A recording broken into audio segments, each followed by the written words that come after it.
Mais uma vez, a paz seja convosco. Amém. Quero saudar o nosso visitante. Pode teu nome? Desculpa, você falou? Merckson. Merckson está nos visitando. Seja bem-vindo, Merckson. Tá? Nós temos cultos domingo pela manhã, às 9h30 da manhã, culto às 19 horas, domingo à noite, e nós temos culto de oração quarta-feira às 20 horas. São as 3 atividades que a gente tem, além das atividades externas que nós temos. Seja muito bem-vindo em nome de Jesus. Glórias a Deus.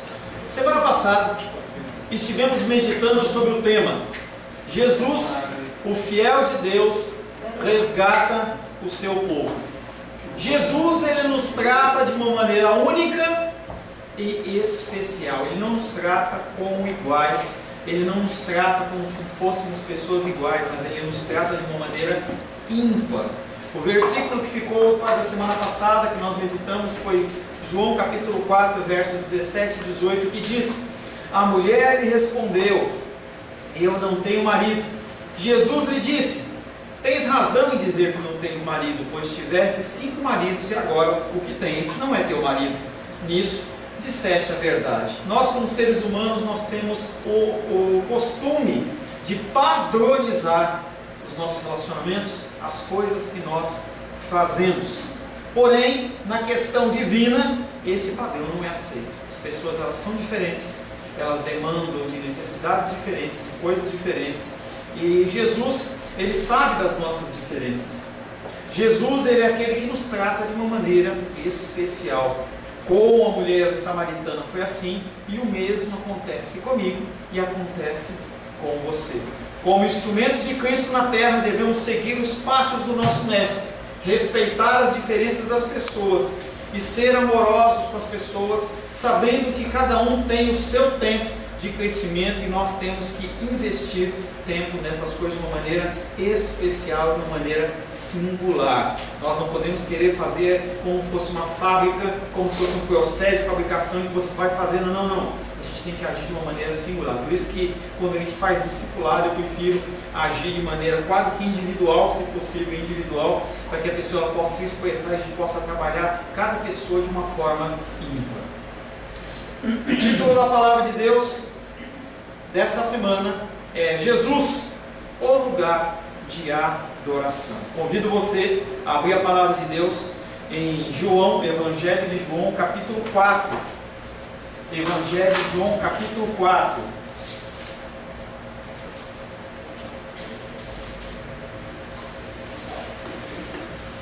Evangelho de João, capítulo 4. Jesus Cristo tinha acabado de chegar na fonte de Jacó, e nós vamos começar a ler do verso 7 em diante. João capítulo 4, verso 7 em diante. Jesus, cansado da viagem, estava sentado na fonte. Assim diz a palavra de Deus: nisto veio uma mulher samaritana tirar água. Disse-lhe Jesus: dá-me de beber. Pois seus discípulos tinham ido à cidade para comprar alimentos. Então ele disse à mulher samaritana: como sendo tu judeu, pedes de beber a mim, que sou mulher samaritana? Replicou-lhe Jesus: se conheceras o dom de Deus e quem é que te pede, dá-me de beber, tu lhe pedirias, e ele te daria água viva. Respondeu-lhe ela: Senhor, tu não tens com que tirar, e o poço é fundo. Onde, pois, tem a água viva? És tu, porventura, maior do que Jacó, nosso pai, que nos deu o poço do qual ele mesmo bebeu, e bem assim seus filhos e seu gado? Afirmou-lhe Jesus: quem beber desta água tornará a ter sede. Aquele, porém, que beber da água que eu lhe der, nunca mais terá sede. Pelo contrário, a água que eu lhe der será nele uma fonte a jorrar para a vida eterna. Disse-lhe a mulher: Senhor, dá-me dessa água para que eu não tenha mais sede, nem precise vir aqui buscá-la. Disse-lhe Jesus: vai, chama o teu marido e vem cá. Ao que respondeu a mulher: não tenho marido. Replicou-lhe Jesus: bem disseste, não tenho marido, porque 5 maridos já tiveste, e esse que agora tens não é teu marido, e isso disseste com verdade. Senhor, disse a mulher, vejo que tu és profeta. Nossos pais adoravam nesse monte, vós, entretanto, dizeis que em Jerusalém é o lugar onde se deve adorar. Disse-lhe Jesus: mulher, Podes crer-me que a hora vem, quando nem neste monte, nem em Jerusalém adorareis ao Pai. Vós adorareis o que não conheceis, nós adoramos o que conhecemos, porque a salvação vem dos judeus. Mas vem a hora, e já chegou, em que os verdadeiros adoradores adorarão o Pai em espírito e em verdade, porque são estes que o Pai procura para seus adoradores. Palavra do Senhor, amém? Amém. Senhor, em nome de Jesus, queremos mais uma vez agradecer ao Senhor pela oportunidade de estar na tua casa. Agradecemos ao Senhor porque o Senhor cuida de nós, o Senhor nos ensina, o Senhor nos instrui. Queremos, Pai, neste momento, colocar na tua presença a ministração dessa palavra, Senhor. E coloco, Pai, à tua disposição como instrumento do Senhor, um instrumento que precisa de ti, Pai. Preciso que o teu Espírito me utilize como instrumento da tua vontade, para que eu venha trazer um recado para os teus filhos e as tuas filhas que aqui estão e que de longe assistem, Pai querido, pela internet. Peço, Pai querido, a tua graça e a tua misericórdia na minha vida, que o Senhor possa colocar as tuas palavras na minha boca e não permita, Senhor, que eu venha falar nada que venha a ser do meu coração. Que os teus filhos e as tuas filhas recebam uma mensagem vinda do teu altar, Pai, para que eles possam ser edificados, Pai, no teu altar, para que eles possam ser instrumentos do Senhor neste mundo tenebroso em que vivemos. Consagramos esse tempo ao Senhor, em nome de Jesus. Amém. Nós já trabalhamos em semanas anteriores, Jesus sentado na beira desse poço, uma temperatura por volta de 40, 45 graus, um calor estrondoso, e Jesus, como ser humano que ele era, ele estava com sede. E ele parou naquele lugar. E aquela mulher vinha num horário totalmente fora do padrão, porque as pessoas vinham buscar água ou no começo do dia ou no fim do dia, que era um horário mais fresco. Mas aquela mulher, por um motivo que ainda nós vamos discutir, que você já talvez conheça, ela tem vergonha de se expor. Ela tem vergonha porque ela tem vários maridos, já teve vários maridos. Conforme nós falamos na semana passada, não era algo comum a pessoa ter 2, 3, 4, 5 casamentos. Dentro da cultura rabínica, dentro da cultura judaica daquela época, mais que 3 casamentos, alguma coisa tinha errado e as pessoas eram olhadas de uma maneira, tem algum problema, em especial as mulheres. Então se olhava para aquela mulher e falava assim, essa mulher é pecadora, essa mulher é imunda, algum problema tem. E ela, de tanto ouvir comentários, ela muda o seu horário como um horário que ninguém ia. Mas ao Senhor, que tinha que tratar com aquela mulher de uma maneira especial, o Senhor cria todo um cenário para que ele pudesse estar ministrando a ela. E ele começa todo um diálogo com aquela mulher, até que aquela mulher ela vai se revelando, que está entendendo as coisas de forma natural, como nós agiríamos. Ela fala de água natural, enquanto Cristo está falando de uma água espiritual. O Senhor fala que vai dar uma água viva para ela, ela pergunta de balde, como que vai retirar essa água? E aquele diálogo continua, e o Senhor Jesus Cristo, com toda a paciência do mundo, ele dá uma inversão que nós tratamos na semana passada e pergunta para ela assim, vai chamar o teu marido? E aquela mulher, ela se entristece, aquela mulher, ela se fecha, e ela deve ter pensado na cabeça dela, o texto não nos explicita isso, aquela mulher deve ter falado assim, mais um que vai escarnecer de mim, mais um que vai falar da minha vida. E ela continua dentro desse contexto, mas ela fala assim, bom, quem sabe ele tem a solução para mim. E ele continua a ouvir aquela exposição. Até que Jesus olha para ela e fala assim, mulher, esses maridos que você, esse homem que você tem não é teu marido. Aqueles 5 eram realmente maridos seus, mas esse não é. E aquela mulher, a partir dessa revelação, em que aquele homem que nunca tinha visto, traz a ela tem uma afirmação. João capítulo 4, verso 19. Aquela mulher olha para aquele homem e fala assim, Senhor, vejo que tu és profeta. Eu quero que mais uma vez você entenda que o conceito ali é um conceito samaritano. Para os samaritanos, o Antigo Testamento ele se resume apenas à Torá, aos 5 primeiros livros. Mais que isso eles não aceitam. Eles não aceitavam outros profetas, eles não aceitavam outras inserções de palavra. Eles tinham o entendimento que Depois da Torá, depois do Pentateuco, tudo tinha que ser analisado e não poderia ser considerado como palavra de Deus. Lembrando-se ainda da semana passada, a mulher ela inicia a conversa com Jesus chamando ele de Senhor. Falamos na semana passada que Senhor e a palavra Baal, que muitos têm como um demônio, não, Baal era uma palavra daquela região que se denominava para as pessoas que tinham autoridade, para as pessoas que eram poderosas, para divindades também, mas também falamos que esse nome se tinha referência aos maridos em relação às mulheres. As mulheres, elas tratavam os homens por Baal, tratavam os homens por Senhor, havia um respeito. E ela olha para aquele homem e reconhece que nele tem alguma autoridade diferente do que o normal. Pela primeira vez em todo esse diálogo, desde o versículo 1, ela reconhece que há uma autoridade em Jesus, que ele não é mais um charlatão, como ela falou em João 4,12. És tu, porventura, o maior do que Jacó, nosso pai, que nos deu o poço do que ele mesmo bebeu, e bem assim seus filhos e seu gado? Se você se lembra, e você estava aqui, naquele momento que nós expomos, essa frase, esse versículo tem uma conotação de satirizar, de olhar para Jesus e falar assim: quem você pensa que você é? Será que você é maior que nosso pai Jacó?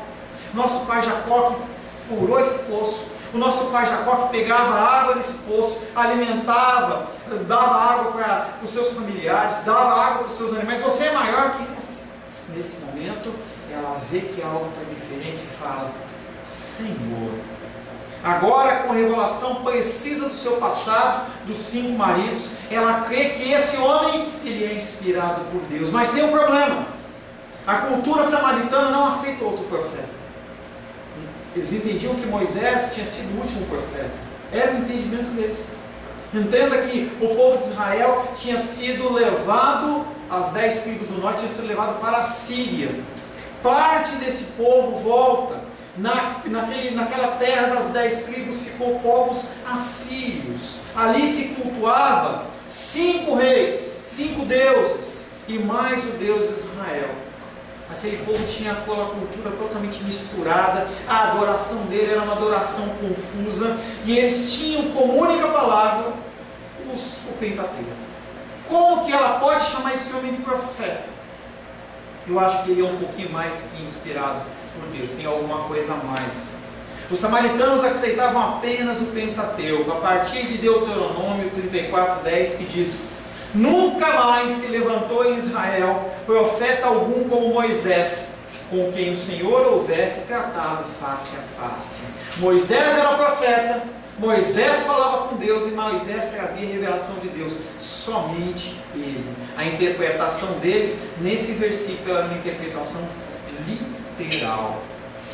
E essas palavras seriam válidas apenas com uma exceção: com a volta do segundo Moisés, com a volta do Messias. Aquela mulher olha para aquele homem e reconhece ele como um profeta. O coração dela começa a ter uma mudança, uma transformação, e ela começa a olhar para esse homem como alguém talvez igual a Moisés ou superior a Moisés. Ninguém tinha dado atenção para aquela mulher. Como é que ele sabia da vida dela? Nunca mais se levantou em Israel profeta algum como Moisés, com quem o Senhor houvesse tratado face a face. Chamar Jesus de profeta é praticamente elevá-lo à categoria de Messias. Ela então começa a entender o desenrolar espiritual da situação. O que até então para ela era uma situação apenas natural, ela começa a ver que tem algo a mais. João capítulo 4, verso 20. Os nossos pais adoraram sobre este monte. Vê como ela mudou o enfoque. Ela não está mais preocupada com água. Ela não está mais preocupada com ter que pegar uma água física. Ela começa a perceber que o problema não é a água. O problema é a sua adoração. Esse relacionamento dela com Deus, que como todos os samaritanos estava com um problema. Os nossos pais adoraram sobre este monte. O monte é o Monte Gerizim. Adoraram sobre este monte, mas vós, judeus, Entretanto, dizeis que em Jerusalém, onde está o lugar que se deve adorar. Aquela mulher esquece da água, esquece das suas atividades diárias, olha para Jesus e fala assim: Jesus, fala uma coisa. Nossos pais adoram esse monte, o Monte Gerizim. Vocês judeus dizem que não pode adorar em qualquer outro lugar a não ser onde é Jerusalém. O que eu faço? Onde eu vou? A denúncia da sua situação que Jesus lhe faz a mulher compreender que ele é um profeta e espera que ele tenha um remédio para ela, não um remédio de água, não uma situação normal. Nós temos falado bastante a respeito disso, sobre aquele prazer momentâneo, sobre a resolução de uma situação momentânea que não vai te dar uma solução duradoura. As pessoas, elas buscam soluções instantâneas para situações instantâneas. Jesus Cristo, ele não tem isso para você. Ele tem soluções duradouras. Ele é o grande eu sou, ele olha para o futuro, ele está preocupado sim com o seu presente, mas muito mais preocupado com o seu futuro. E essa mulher, ela começa a entender isso. Ela olha para Jesus e fala assim: será que esse homem conseguiu, além de ver que eu tenho 5 maridos, eu tenho um problema de adoração a Deus? Será que ele percebeu isso? A denúncia da sua situação que Jesus lhe faz, os 5 maridos, faz a mulher compreender que ele é profeta e esperar dele um remédio que corrige a situação que a separa de Deus. O problema deixa o âmbito natural, uma água natural, para se mover para o lado espiritual, o lugar correto de adoração. Aquela mulher, sendo samaritana, ela entendia que ela precisava oferecer uma adoração verdadeira a Deus e não de qualquer jeito. Para ela, então, o encontro com o verdadeiro Deus, até então, resumia-se em uma questão pontual. Realidade que hoje nas igrejas é patente. As pessoas, elas vão à igreja, cultuam o Senhor ou um Senhor. Isso tem bastante diferença. Será que nós, nas nossas igrejas cristãs evangélicas do Brasil, nós estamos cultuando o Senhor ou estamos cultuando um Senhor? Será que nós cultuamos o nosso ego? Será que nós cultuamos as nossas vontades, os nossos desejos? Será que os pastores que estão oferecendo às pessoas uma solução instantânea? Você está com problema de dinheiro, vem aqui. Você está com problema financeiro, vem aqui. Você está com problema de enfermidade emocional, vem aqui que eu resolvo. Será que é isso que Deus está esperando? Será que essa atração que nós estamos tendo dentro do âmbito das igrejas cristãs evangélicas, ela é verdadeira? Será que ela não está nos conduzindo ao verdadeiro Deus? Essa mulher tinha essa preocupação. Muitas pessoas aí fora não têm essa preocupação. Elas querem uma satisfação apenas imediata do seu problema. Ela quer saber qual o culto verdadeiro e qual que é o culto falso. Demonstra insegurança. Não sabe com certeza se a tradição que ela aprendeu dos seus pais é legítima. E as pessoas, elas têm essa dificuldade e essa problemática, porque você se apoia em 5 anos de cristianismo, 10 anos de cristianismo, 15 anos de cristianismo, e quando você ouve algo que é diferente, você se sente incomodado e fala assim: será que isso é de Deus? Será que Deus, ele realmente está movendo-se nesse caminho? Ou eu vou ficar aqui na minha posição de conforto? E eu não estou falando para você ir em todo o vento de doutrina, não é isso. Eu estou dizendo que você tem que ter o teu espírito ensinável, preparado para o que Deus está falando. Ele fala de maneiras diferentes, em situações diferentes. Ao longo de todo o tempo da humanidade, ele fala de maneiras diferentes. Hoje, ele fala basicamente através da palavra. Usa profetas, usa sonhos, fala isso para as pessoas que eu ministro. Usa toda a forma que ele quiser, mas basicamente através da palavra. As pessoas, elas estão tirando o norte da palavra para colocar outro norte que não é o Senhor Jesus. Para ela, até então, o encontro com o verdadeiro Deus reduz-se à questão cultual. Ela quer saber qual é o culto verdadeiro e qual é o culto falso. Demonstra insegurança. Não sabe com certeza se a sua tradição ela é legítima. Eu quero voltar na história um pouco para te dar um contexto histórico. Davi, rei de Israel, 12 tribos. Seu filho Salomão, 12 tribos. Salomão morre, seu filho Roboão. ele tem uma discussão com pessoas das outras tribos. E Jeroboão, que era uma pessoa que intermediava essa discussão sobre impostos altos, há um racha naquele momento, 2 tribos, tribos do sul, 10 tribos, tribos do norte. Jeroboão, ele olha para aquela situação com muita raiva, com muita ira, e ele fala: ninguém pode ir adorar em Jerusalém. Mas como é que nós vamos adorar a Deus? A partir de agora nós vamos criar um templo similar ao de Jerusalém, nesse monte de Gerizim, aqui que vocês vão adorar. Não pode passar a fronteira para lá. Se for para lá, você morre. E as pessoas, elas começaram a cultura dela ser trabalhada dessa maneira. Não é mais em Jerusalém, mas agora é no monte Gerizim. Jeroboão, por causa dessa primeira discussão, proíbe os habitantes do reino de Samaria a irem em peregrinação ao templo de Jerusalém e erigindo assim os seus próprios altares. Essa confusão tornou-se definitiva em virtude da proibição feita aos samaritanos com o retorno do povo lá da Babilônia. Ainda dentro desse contexto histórico, o povo das 2 tribos, Benjamim e Judá, eles são levados cativos para a Babilônia. Passados 70 anos, segundo a profecia, eles voltam para reconstruir. Volta Esdras, volta Neemias e volta uma grande parte daqueles homens que tinham ido lá. Não a sua totalidade, mas uma grande parte. Quando eles chegam, eles vão querer reconstruir o templo de Jerusalém. E aí os samaritanos, que já não são mais israelitas, são uma sequência de povos que adoravam outros deuses, eles falam: nós queremos também ajudar a construir. Nós queremos construir esse templo com vocês. E Esdras consulta ao Senhor, olha para aquela situação e fala assim: não, vocês não são judeus.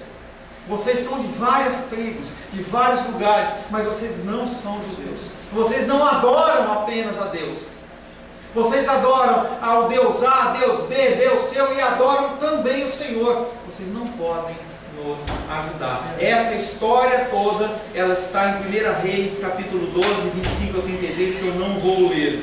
Mas eu vou pôr para você o texto de Esdras, que é quando é proibido que aqueles homens ajudem. Quando você lê lá o texto de Esdras e Neemias, você vê Sambalate, você vê Tobias, aqueles homens que ficavam contendendo, aquele povo era o povo de Samaria, que queria participar e não era permitido. Esdras capítulo 4, verso 1, 2 e 3 diz o seguinte: ouvindo os adversários de Judá e Benjamim, lê-se as tribos do norte que estavam lá, o povo de Samaria, que os que voltaram do cativeiro edificavam um templo ao Senhor, Deus de Israel, chegaram-se a Zorobabel e aos cabeças das famílias e lhes disseram: deixai-os edificar convosco, porque como vós buscaremos o vosso Deus, como também já lhe sacrificamos desde os dias de Esar-Adom, rei da Assíria, que nos fez subir para aqui. Porém Zorobabel, Jesua e outros cabeças de famílias lhe disseram: nada tendes conosco na edificação da casa ao nosso Deus. Nós mesmos sozinhos a edificaremos ao Senhor, Deus de Israel, como nos ordenou Ciro, rei da Pérsia. Aquele povo de Samaria é colocado de lado e fala assim: não, vocês não podem adorar a Deus. Apenas os judeus podem adorar a Deus. Apenas os judeus são incumbidos de edificar novamente o templo. Pastor, mas não é uma atitude radical? Radical não, é uma atitude bíblica. O Senhor determinou, o Senhor, Ele falou que tinha que ser assim. E a gente tem que sair desse contexto do nosso coração, da gente achar que a gente pode fazer as coisas como a gente quer, que a gente pode oferecer a adoração que a gente quer. Deus não é qualquer um para receber as coisas de qualquer maneira. Você não recebe as coisas de qualquer maneira. Deus também não recebe. Ele tem métodos, Ele tem meios, Ele tem instrumentos, Ele tem fórmulas que Ele nos ensina e fala: é assim. Se você quer, siga-me. Jesus Cristo fala: você quer me seguir? Toma a sua cruz e me siga. E as pessoas hoje falam: não precisa de cruz nenhuma não. Que evangelho é esse? Que Deus é esse? As pessoas têm adorado o Deus de Israel ou adorado um Deus? Cuidado com isso. Tanto os judeus como os samaritanos reconheciam que Deus ordenou aos seus antepassados que procurassem um lugar devido da adoração ao seu santo nome. Havia uma ordem. Vocês não podem adorar em qualquer lugar. Vocês têm que adorar num lugar definido por Deus. E esse lugar está em Deuteronômio 12:5. Não está. Deuteronômio 12:5 diz o seguinte: mas buscarei o lugar que o Senhor vosso Deus escolher de todas as vossas tribos, para ali pôr o seu nome e a sua habitação, e para lá ireis. Deuteronômio 12:5 fala sobre o lugar de adoração definido pelo Senhor. Hoje, nesses dias que nós vivemos, não há um lugar específico. Você é convidado a adorar o Senhor num lugar em que a palavra é pregada. Se é presbiteriana, se é batista, se é Assembleia de Deus, se é alguma igreja que é independente, o que importa é: está sendo falado de Deus, do Deus verdadeiro, ou falado do Deus do seu coração? Se você está num lugar que as pessoas elas falam do Deus do seu coração, vai embora. Não está sendo adorado o Deus verdadeiro. Deus, ele não dá a glória dele a outra pessoa, ele não divide a glória dele. Se está sendo adorado as suas vontades, se está sendo adorado a opulência, o orgulho, as necessidades financeiras e toda sorte de coisas e espécies, naquele lugar Deus não está. Deus, ele é onipotente, onipresente, onisciente, mas ele não está naquele lugar. Ele está sim porque ele é onipresente, mas ele não está recebendo o que está sendo apresentado naquele lugar. Não é em qualquer lugar, nem de qualquer jeito. Deus, como soberano, é quem define tudo. Com a negativa papá por parte do sacerdote Esdras, e desejosos de adorar a Deus, porque o ser humano ele nasce adorador. Todo ser humano ele é adorador. Eu lembro que eu ministrava um tempo atrás sobre libertação. E se você olhar o ser humano, ele faz o instrumento com qualquer coisa. As pessoas não conseguem ficar paradas, elas fazem barulhinho com a mão, caixinha de fósforo, alguma coisa a pessoa faz. Ela tem isso no coração. A gente tem aprendido na escola dominical que nós nascemos com isso embutido no nosso coração, esse senso de que há um ser superior a ser adorado. Você não sabe quem é, mas que existe, existe. Esse senso de você se reunir para adorar a Deus também é algo que Deus coloca dentro do seu coração. Esdras, Poíbe e aqueles homens constroem um templo similar, e a partir dali, aquele povo referente às 10 tribos de Israel, mas que já não eram mais as 10 tribos de Israel, já não adoram mais em Jerusalém. E aí volta-se ao tempo de Jesus, aquela mulher está em conflito. E ela fala: é em Gerizim? É em Jerusalém? Aonde que é? Eu quero adorar de verdade. Eu não estou preocupado mais com a água, Jesus. Eu quero saber onde que eu adoro e como eu adoro. João 4:21. Jesus lhe disse: creia em mim, mulher. Vem a hora em que nem sobre esta montanha, nem em Jerusalém adorareis ao Pai. Quando a mulher ela faz aquele questionamento, Jesus Cristo ele vai estruturar uma resposta em 3 partes, na qual uma delas nós vamos ver hoje, que está no versículo 21. Primeiro, ela anuncia a obsolescência iminente tanto do templo de Jerusalém, como do monte Gerizim, como lugares definitivos de adoração. Jesus Cristo está falando para aquela mulher no verso 21, mulher, não é nem aqui nem lá. Os templos que há aqui em Jerusalém, o templo que está lá no Gerizim, que está em Jerusalém, não é mais aí. Segundo, nós vamos ver na semana passada, na semana que vem, mas eu só vou citar. Ele insiste que a salvação vem dos judeus e não dos samaritanos. Terceiro, ele explica de forma mais positiva a natureza da adoração que torna para sempre obsoleta as reivindicações conflitantes. Não há mais motivo de conflito. Porque não vai haver mais judeu e gentio, não vai mais haver solto e escravo, não vai haver mais grego e de qualquer outra nacionalidade. As pessoas elas são iguais. É o novo tempo que Jesus está inaugurando. As palavras de abertura que ele fala, crê em mim, ele não está falando crê em mim, Jesus. Ele está falando para ela assim: acredita, mulher, no que eu estou falando, eu sei do que eu estou falando. Ele não está convidando, ela aceita Jesus como Salvador. Não é isso que ela está fazendo. Nesse contexto, ele está falando assim: acredita no que eu estou falando. As palavras, vem a hora, aponta para a hora da cruz, ressurreição e exaltação de Jesus. Ele mostra, olha, vai vir uma hora, vai vir um tempo, porque há tempo para todas as coisas. E naquele momento a mulher não está entendendo nada, mas com certeza na época da crucificação aquela mulher foi desperta. Quando aquela hora vier, Jesus adverte: vocês samaritana, não adorarão o Pai nem neste monte, nem em Jerusalém. Naquele momento de Jesus, estavam adorando em Gerizim? Sim.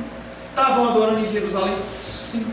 Mas haveria o tempo, após a morte e ressurreição de Jesus Cristo, em que a adoração não mais seria em templos. Temos que adorar lá no templo de Salomão, lá em São Paulo. Nós temos que adorar lá no templo da igreja tal. Nós temos que adorar lá. Não é isso. Nós temos que nos reunir. A palavra de Deus nos exorta em Hebreus que as pessoas elas vão deixando de congregar e elas vão esfriando o seu coração. Nós temos que congregar, mas o local não é importante. Se nós podemos estar aqui, é um benefício do Senhor. Se não fosse aqui, seria lá no lote onde a gente estava. Se não fosse lá, seria na casa de algum irmão e nós estaríamos congregando, falando das coisas concernentes ao reino de Deus.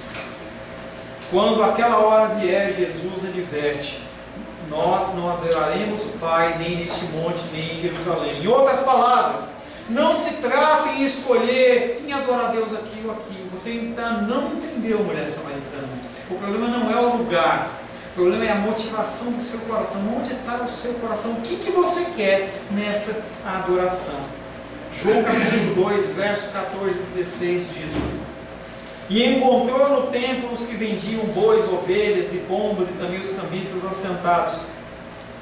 Tendo feito um chicote de cordas, expulsou todos do templo, bem como as ovelhas e os bois, derramou pelo chão o dinheiro dos cambistas, virou as mesas, disse aos que vendiam as pombas: tirai daqui essas coisas, não façais da casa do meu pai casa de negócio. Mulher samaritana, eu não estou querendo te trazer para a minha igreja. Mulher samaritana, eu não estou querendo que você vá adorar lá em Jerusalém, porque o templo já está corrompido. Eles já estão trabalhando como uma casa de comércio, que é o que acontece nas nossas igrejas hoje. Comércio, e vende isso, e vende aquilo, e tem a cantina, e tem a venda do CD, e tem a venda do livro, e aí a venda disso, e a venda daquilo outro, e você vai querendo. A igreja tem um comércio. É uma coisa que a gente tem tratado aqui, trabalhado, que se o senhor assim me capacitar, eu vou continuar. Gente, a gente não tem que vender nada. Por isso que a única coisa que é exigida são dízimos e ofertas. Nada mais é exigido de você. Você não precisa fazer uma oferta especial com o sentido de conseguir algo. Não, você tem que fazer dízimos e ofertas. Então, se a gente vai ter alguma atividade, fazer uma coisa, a gente pode juntar? Sim, a gente junta. Eu trago um pouco, você traz um pouco. É uma oferta que você traz à casa do Senhor. Mas daí para a gente fazer comércio, para levantar, para fazer construir, para que isso? Quem coordena a obra chama-se Deus. Não sou eu, é Deus. Se Ele quiser nos tirar desse lugar e levar para um lugar maior ou menor, é Ele que faz. Se Ele tirar a gente, colocar a gente, é Ele que faz. A gente tem que entender essa soberania de Deus. Jesus fala de uma mudança radical. Terminou a era dos templos e o povo continuou construindo templo. Não para obrigar as pessoas, mas para aparecer. Entra na internet e vai procurar. Templos para 10 mil pessoas, 20 mil pessoas, cada um quer fazer um templo maior. Da mesma maneira que no âmbito secular as pessoas constroem prédios cada vez mais altos. Não, o meu prédio é o mais alto do mundo. Não, agora é o meu. Você vai lá em Dubai e o prédio é alto. Você foi lá em Nova York, era o Empire State, antes disso eram as Torres Gêmeas, e as pessoas elas têm aquela necessidade de falar: não, é o meu que é maior, o meu que é melhor, eu que posso mais. Jesus Cristo está falando: não precisa mais disso. Use esse dinheiro para alcançar vidas, para alimentar pessoas. Use esse dinheiro para que as pessoas possam ser abençoadas. Esse é o objetivo do cristianismo. Esse é o objetivo. A alternativa é qual então? O que essa mulher tem então? Não é em Jerusalém e não é no Gerizim. Onde eu vou, Jesus? A alternativa, ele é o próprio Jesus. João capítulo 1, verso 51 é o último versículo dessa página, está dizendo: e acrescentou: em verdade vos digo, vereis o céu aberto e os anjos de Deus subindo e descendo sobre o Filho do Homem. Jesus Cristo é o lugar da comunicação com Deus. Ninguém vai a Cristo se não for através de Deus. E nesse texto ele se apresenta como a escada. Em verdade vos digo, vereis o céu aberto e os anjos de Deus subindo e descendo sobre o Filho do Homem. Ele é o instrumento. Não há como chegar a Deus de outra maneira. João capítulo 2, verso 19 a 21. Jesus lhe respondeu: destruí esse santuário e em 3 dias o reconstruirei. Replicaram os judeus: em 46 anos foi edificado esse santuário, e tu em 3 dias o levantarás? Ele, porém, se referia ao santuário do seu corpo. Ele é o lugar da comunicação de Deus, mas ele também é o santuário de Deus. Na Nova Jerusalém, quando nós fomos levados aos céus para nos encontrarmos com o nosso Senhor, e a Nova Jerusalém descer ataviada como uma noiva, essa cidade, que é uma cidade, pela descrição de Apocalipse, uma cidade quadrangular, uma cidade quadrada, essa cidade chamará-se Jesus. Não haverá luz, porque Ele é a nossa luz. Não haverá água, porque Ele é o manancial de águas. Ele é o lugar de comunicação com Deus, e Ele é o novo santuário. E por fim, Ele é aquele o qual a água do Espírito brota. João capítulo 7, versos 37 e 38. No último dia, o grande dia da festa, levantou-se Jesus e exclamou: se alguém tem sede, venha a mim e beba. Quem crer em mim, como diz a Escritura, do seu interior fluirão rios de água. Ele é a comunicação com Deus. Ele é o lugar de adoração. E é através dele que as águas do Espírito fluem na sua vida. É esse o caminho. Não é em Jerusalém, não é no Gerizim, nenhuma outra igreja que a pessoa fala assim: olha, é só aqui que cura, é só aqui que tem a bênção, só aqui que tem a mão de Deus, só aqui que tem isso. Não. Foge dessas pessoas, foge desses lugares. Procura um lugar em que o Senhor ele fale ao teu coração. A partir daí, a figura do Pai é uma forma característica de Jesus se referir a Deus. Assim também ensinou os seguidores a dirigir-se a Deus dessa forma. E esse título se tornou caracteristicamente cristão. Cristãos chamam a Deus de Pai.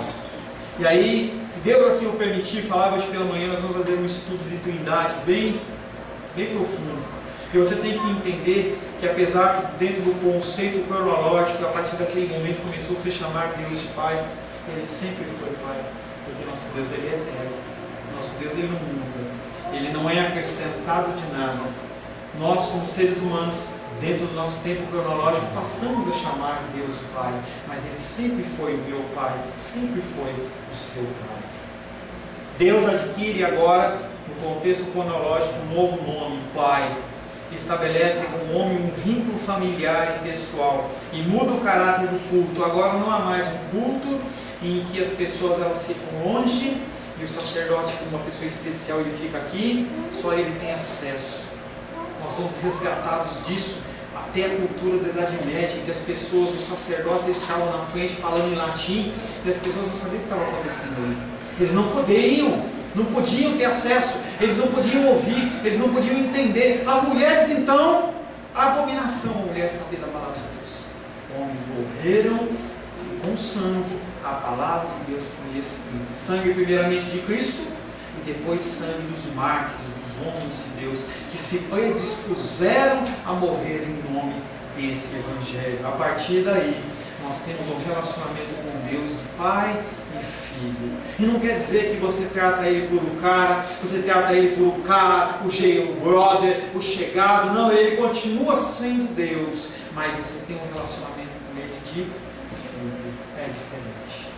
Você tem que ter respeito, você tem que ter temor, você tem que ter tremor, entendendo que Ele continua sendo o Criador de todas as coisas. Ele continua sendo o reto e poderoso Deus. Mas Ele estabelece com você um relacionamento de filho, possibilitando que você no seu quarto, onde você quiser, você curva a sua cabeça, através de Cristo você chega para Ele, expõe todas as suas dificuldades, por mais banais que sejam aos olhos dos homens, Ele te ouve, porque o Pai sempre ouve o seu filho. A paternidade de Deus faz desaparecer de Jacó e a dos antepassados. Essa paternidade agora é direta, sem intermediário. Você não precisa de mim para chegar a Deus. Você precisa de Jesus Cristo. Samaria não terá mais que voltar ao que é judaico.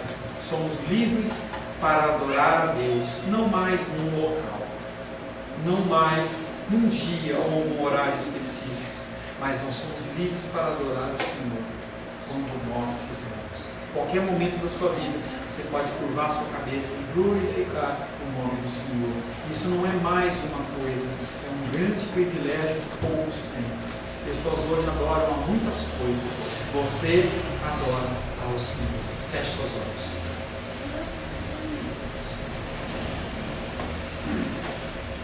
Senhor Deus, Tu és maravilhoso, Tu és bendito, Tu és glorioso e santo. Nós temos, Pai querido, o grande privilégio de louvar, adorar e bendizer o Teu nome. Aprove ao Senhor que nós estivéssemos nesse lugar, nesta noite, ouvindo as coisas concernentes ao Teu reino. Agradecemos pelo Teu sacrifício, agradecemos porque o Senhor morreu e através da Sua morte e ressurreição, Pai, nós temos livre acesso ao Pai. Agradecemos, Pai querido, porque o Senhor é o manancial de águas vivas e sabemos também que o Senhor é o verdadeiro santuário, é o lugar de adoração. Nós, Pai, precisamos nos achegar a Ti nesses dias turbulentos e tempestuosos. Nós precisamos mais e mais conseguir ouvir a Tua voz. Fala conosco, Pai. Mostra-nos, Pai, como a mulher samaritana, o lugar certo da adoração, o lugar, Pai querido, como que nós devemos nos apresentar ao Senhor, porque o Senhor continua sendo digno de toda honra, toda glória e todo louvor. Em nome de Jesus. Amém. Amém. Amém. Glórias ao Senhor. A paz seja convosco. Meu nome é Paulo César. Eu sou pastor da Igreja Cristã Semente de Vida, aqui em Brasília, Distrito Federal. Me alegro que a palavra tenha te alcançado. A palavra faz isso. Ela alcança as pessoas aonde quer que elas estejam. E você foi agraciado com esta palavra. Não que eu tenha nada especial a te dizer.